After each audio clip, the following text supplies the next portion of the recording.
और जो कथा श्रवण कर रहे हैं वो आपस में भगवान से ये प्रार्थना करना कि 7 दिन नहीं, 5 दिन नहीं तो 1 दिन का बनाना, और 1 दिन भी अगर आपने बना लिया तो हमें 7 दिन तक आप जरूर बनाओगे, ये विश्वास, ये भरोसा है। भक्ति, विश्वास, दृढ़ता, भरोसा, ये कभी कम नहीं होना चाहिए। जितना जितना बढ़ा सकते हो भक्ति को, जितना जितना बढ़ा सकते हो विश्वास को, जितना जितना बढ़ा सकते हो श्रद्धा को, वो हमें फलित होगा।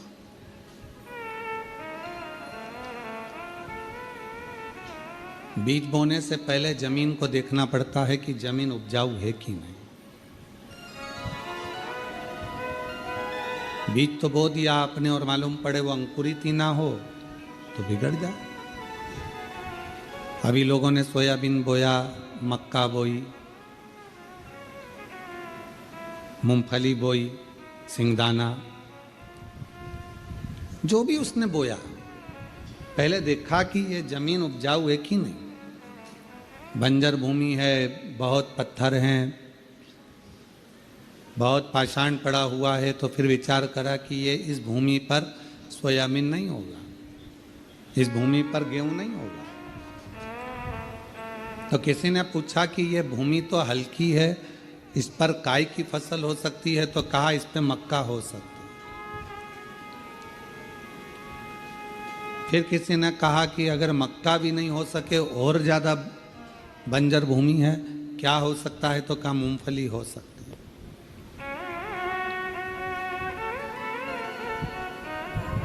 बहुत सारी चीजें।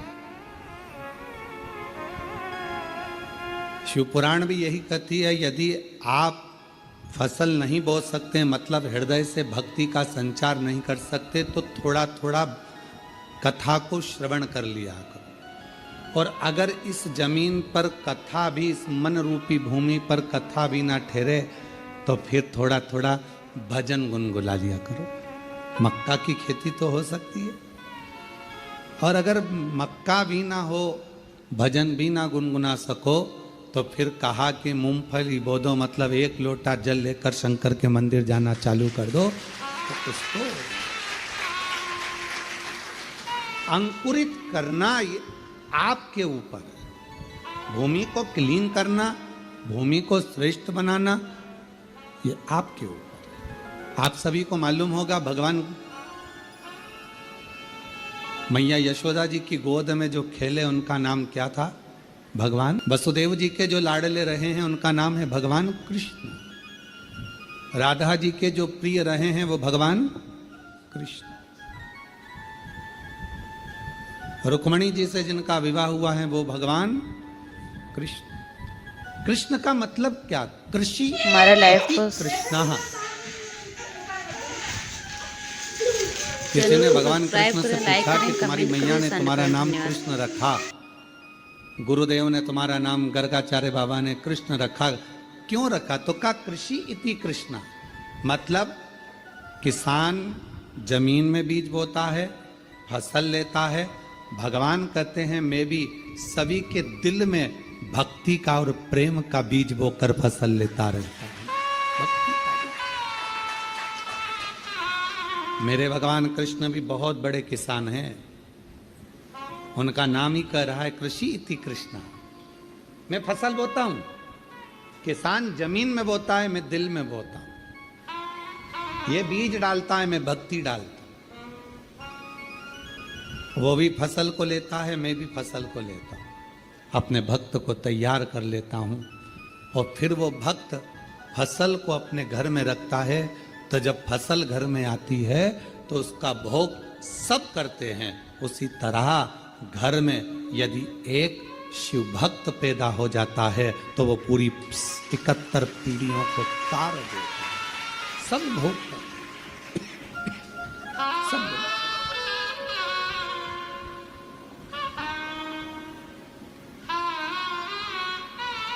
और मैंने तेरे ही भरोसे बाबा, तेरे ही भरोसे हवा विच उगी बाबा डोर है तो छड़ी नाम कटी जावागी भोले मैं तेरी पतंग शंभू मैं तेरी पतंग हवा बिच उड़ती जावागी बाबा डोर है तो छड़ी नाम कटी जावागी।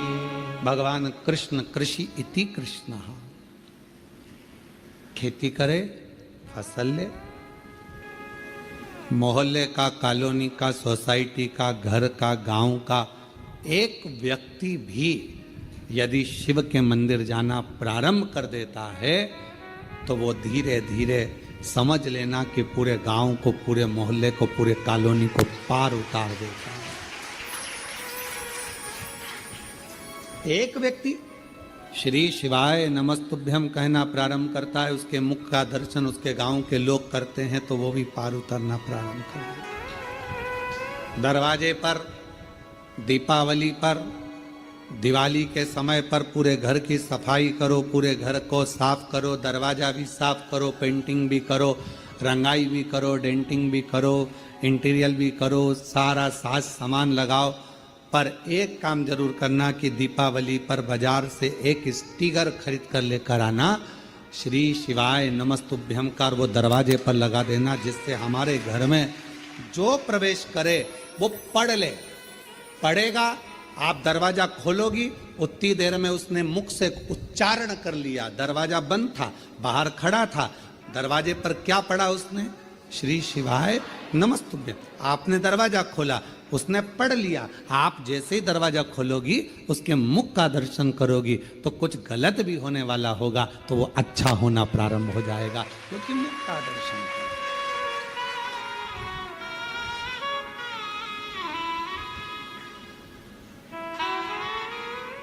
अपने घर के द्वार पर श्री शिवाय नमस्तुभ्यम दीपावली पर अवश्य एक स्टिकर लगा दो।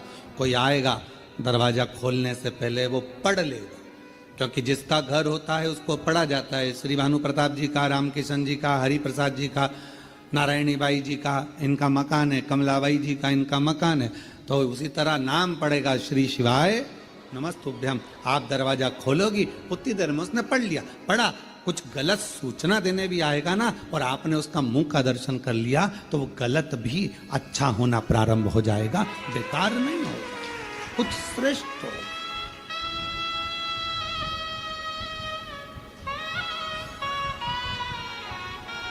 एक भक्ति के बीज को अंकुरित करना।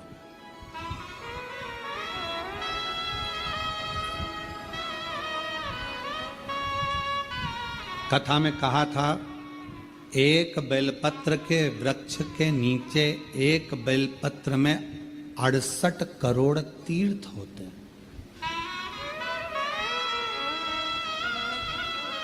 68 करोड़। अब आप और हम तो कोई स्थापना कर नहीं सकते, आप और हम तो कोई तीर्थ बना नहीं सकते, बहुत बड़ा तीर्थ का निर्माण तो कर नहीं सकते।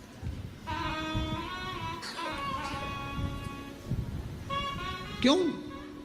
आपने देखा होगा, लोग मठ मंदिर बनाते हैं तो ऐसी जगह पर बनाते हैं जहां लोग आते रहे। जैसे वृंदावन में किसी को मंदिर बनाना है, मठ बनाना है, आश्रम बनाना है तो सोचते ब्रज में बनाओ। क्यों? क्योंकि ब्रज में कोई आएगा तो भूल से अपने आप ही आएगा। अवध में बनाओ, अवध में आएगा तो अयोध्या में जो आएगा तो अपने आएगा। चित्रकूट बनाओ, चित्रकूट में कोई आएगा अपने आएगा। उज्जैनी बनाओ, महाकाल कोई आएगा अपने आएगा। ओमकारेश्वर बनाओ, कोई आएगा अपने आएगा। हरिद्वार बनाओ, कोई आएगा अपने आएगा। पर सारे तीर्थों से हटकर एक धाम, कुबेरेश्वर धाम, जहाँ बाबा स्वयं अगर बनाना होता, कोई हमसे कहे कि गुरुजी आप वृंदावन बना लेते, ओमकार बना लेते, उज्जैनी बना लेते, पर बनाने वाला विषय नहीं है। यहाँ तो कंकर में शंकर बसता है अपने आप। ये तीर्थ है जहाँ लोग भाव से आते, यहाँ लोग दिल से आते। इसको बनाया नहीं जाता, ये स्वयं है, स्वयं। यहां बैठकर आप कहीं पर भी घूम कर आए हो, कितने भी तीर्थ घूम कर आए हो, पर कुबेरेश्वर बाबा के दरवाजे से अंदर प्रवेश करोगे, आपको एक अलग से ऊर्जा लगेगी। देखते देखते देखते आनंद के साथ अब जब बैठकर 108 बार श्री शिवाय नमस्तुभ्यम कहोगे, बाबा को एक लोटा जल चढ़ाओगे, दिल से कंकर शंकर की पूजन करोगे, रुद्राक्ष हाथ में लोगे, एक अलग से ऊर्जा अपने अंदर एकत्रित होगी अंदर।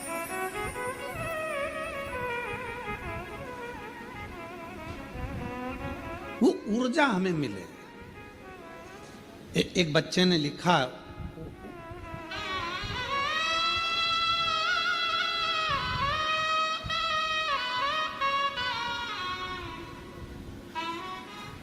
उसने अपने दिल की बात लिखी है, अन्यथा न लीजिएगा, ठीक है।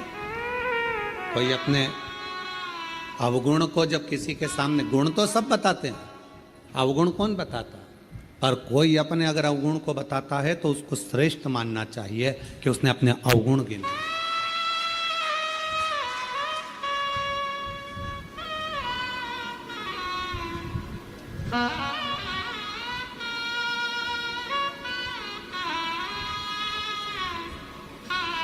पहले नंबर पर शब्द लिखा उसने, क्षमा चाहता हूं। अब उसने पहला शब्द, और इस पत्र को हमने पहले नंबर पर इसलिए लिया क्योंकि हमें खुशी हुई इस पत्र को पढ़कर कि उसने अपना अवगुण गिनाकर सुधरने का प्रयास किया। कुछ समझ में नहीं आया, हल नहीं निकल रहा था उस रोग का। तब मेरी चाची जी रहती हैं, उन्होंने कहा कि सियोर वाला बाबा कथा करता है, और ऐसा सुना है कि कथा में औषधि के रूप में वो कथा होती है, अगर व्यक्ति सुने तो भी वो ठीक हो सकता, उसका रोग मिट सकता। मेरी चाची के कहने पर मैंने चुपचाप से मोबाइल में आपकी कथा सुनी। कथा में आपने कहा कि कोई भी तकलीफ हो तो हिम्मत मत हारो। बीमारी आ गई ना, हिम्मत ना हारना। तकलीफ आ गई ना, हिम्मत ना हारना। कष्ट आया है, हिम्मत मत हारना। मंदिर जाना चालू करो। मैंने आपकी कथा सुनकर शिव जी के मंदिर जाना प्रारंभ करा। झाड़ू लगाता, पोछा लगाता, पर मन गवारा नहीं होता, क्योंकि बीमारी ऐसी थी, मन गवारा। जब मेरा मन पढ़ाई में लगने लगा, धीरे धीरे धीरे धीरे जब जांचें चलना चालू हुई, तो बाबा की कृपा से मैं ठीक होना भी प्रारंभ हो गया। शिव की उदार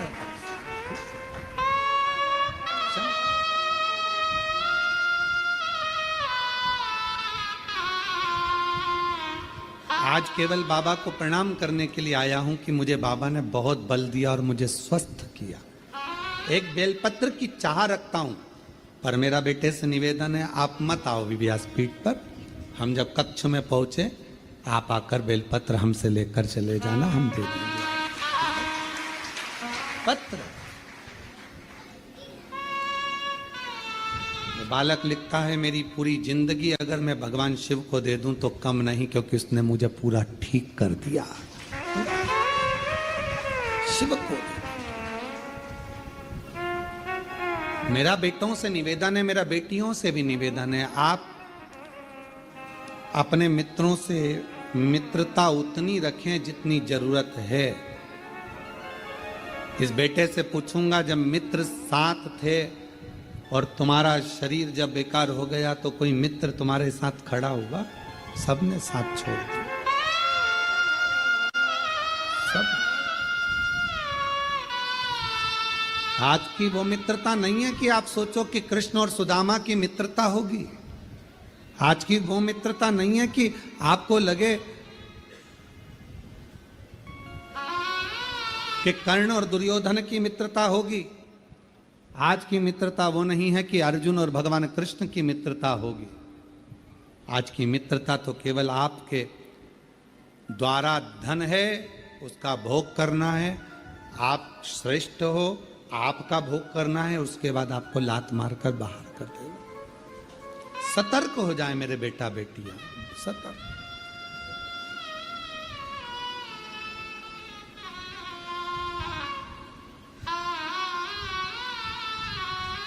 सतर्क। और आपकी सतर्कता आपकी जिंदगी बना सकती है। आपकी सतर्कता। क्या पड़ा है बजरंग दल को, क्या पड़ा है विश्व हिंदू परिषद को, क्या पड़ा है संघ को, क्या पड़ा है सनातन को, कि हर गरवे के दरवाजे पर उन्होंने आपको सुरक्षित रखने का प्रयास किया। हर गरवे के दरवाजे पर, हर गरबा पंडाल में वो आपको मैसेज डाल रहे हैं, बैनर लगा रहे हैं, आप सुरक्षित रहे। उनको क्या पड़ रहा है? केवल इसलिए कि आप किसी गलत के हाथ ना आ जाओ और तुम्हारे टुकड़े फ्रिज में या अटैची में मिले, ये वो नहीं चाहते। तुम्हारे टुकड़े फ्रिज में या अटैची में मिले, ये वो नहीं चाहते। उनको कुछ नहीं पड़ रहा, फिर भी आपके लिए झगड़ रहे हैं, आपके लिए लड़ रहे हैं, आगे बढ़ रहे हैं कि आप सुरक्षित रहें, आपकी रक्षा हो।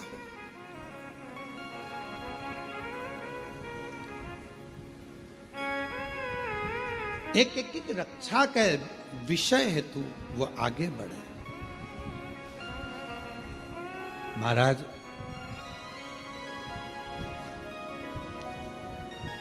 आप उस पर आश्रित होकर, जब बच्चे ने लिखा कि कहीं कुछ नहीं हो सकता, तब हार कर शिव की शरणागति। क्या करा? केवल शंकर के मंदिर में झाड़ू पोछा और बाबा को नमन प्रणाम।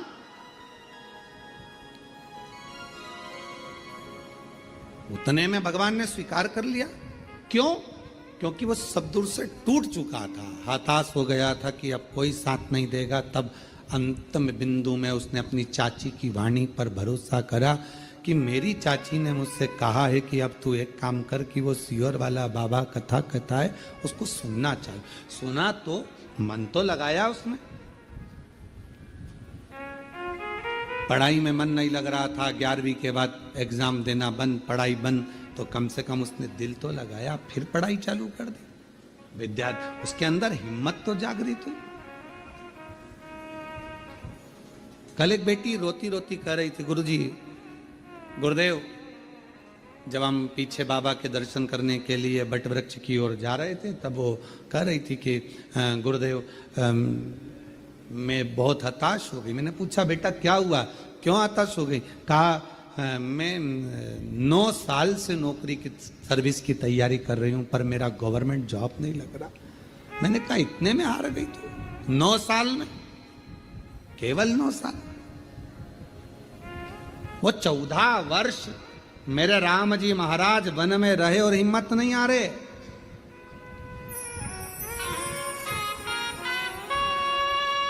और तू 9 वर्ष में हार गई बेटा। और मेहनत कर, और विश्वास से कहता हूं कि एक दिन कुबेरेश्वर बाबा के दरवाजे पर आकर तू भी पत्र लिख कर जाएगी और कहेगी कि मेरी नौकरी लगी है। हिम्मत नहीं हारना हमको। आज सबसे ज्यादा जरूरी, कोटा राजस्थान में कोचिंग होती है, हजारों लाखों बच्चे कोटा राजस्थान में जाकर कोचिंग करते हैं, पढ़ाई करते हैं और एग्जाम देते हैं, टेस्ट होता है, उनकी परीक्षा होती है। कई बच्चे हिम्मत हार कर सुसाइड कर लेते हैं। क्यों करना सुसाइड? कौन ने कहा कि तुम इतनी जल्दी हिम्मत हार गए? क्या तुम्हारे पिताजी के पास में खिलाने का अन्न नहीं?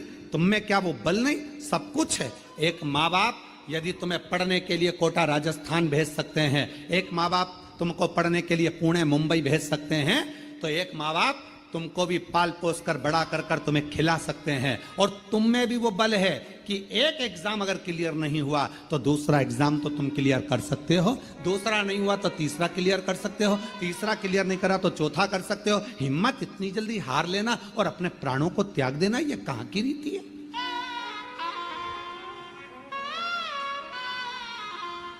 अपनी हिम्मत को मत हारो, अपने विल पावर को कभी कमजोर मत होने दो। कितनी सुंदर कथा है। माँ दुर्गा भवानी के 9 रूपों में आती है। एक माँ चंद्र घंटा की कथा। कौन सी माता है? चंद्र घंटा। कब की कथा है ये? चंद्र घंटा माता की कथा वर्णन करती है कि माँ का ये रूप कब प्रकट हुआ।